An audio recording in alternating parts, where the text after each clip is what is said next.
Looking at figure 1344, the angle connector, and this is how I created it. You might find other ways that would work. I'll just use the rollback bar to go over this to show you step by step what I did. So I created my first sketch on the top plane, and I created the profile to look exactly like what we're seeing on that top part.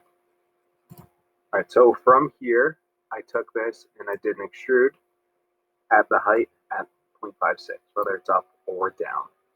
And then I created a plane. This plane is at a 45-degree angle. You can see that this area slopes down, and if you look to the part, you'll see that it is 45 degrees.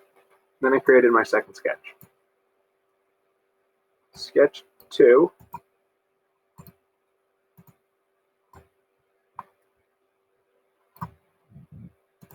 seems to have nothing on it. Created sketch 3. Sketch 3 is the profile that you see sloping down. So I used convert here to get this edge, and then I drew a 3-point arc, this center line to dimension in 3.75, get the proper angle. Created plane 2. Plane 2, I used that center line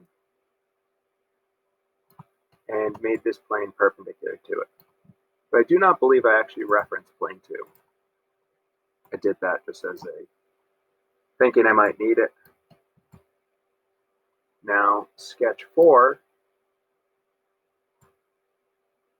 looks like I drew a line using that 3.75, and it looks like I drew it on plane 2, and that's for that hole through. But again, I don't believe I actually referenced this. Then I created plane 3. I did reference that point.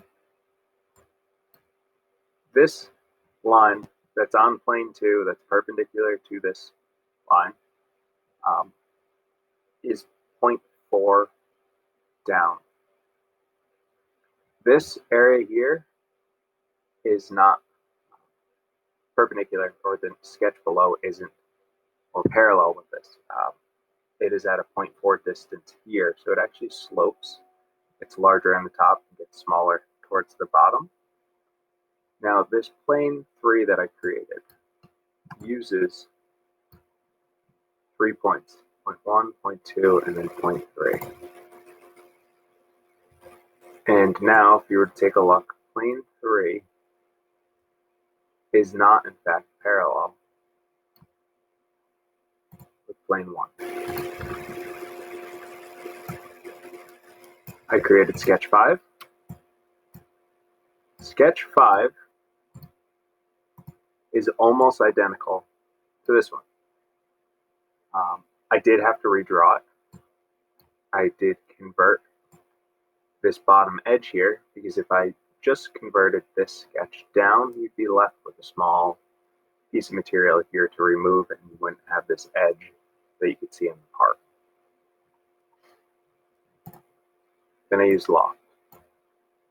Loft allowed me to take this profile, loft it down to the other one, and keep that edge that I'm looking for here. Sketch 6 is a hole that's extruded through.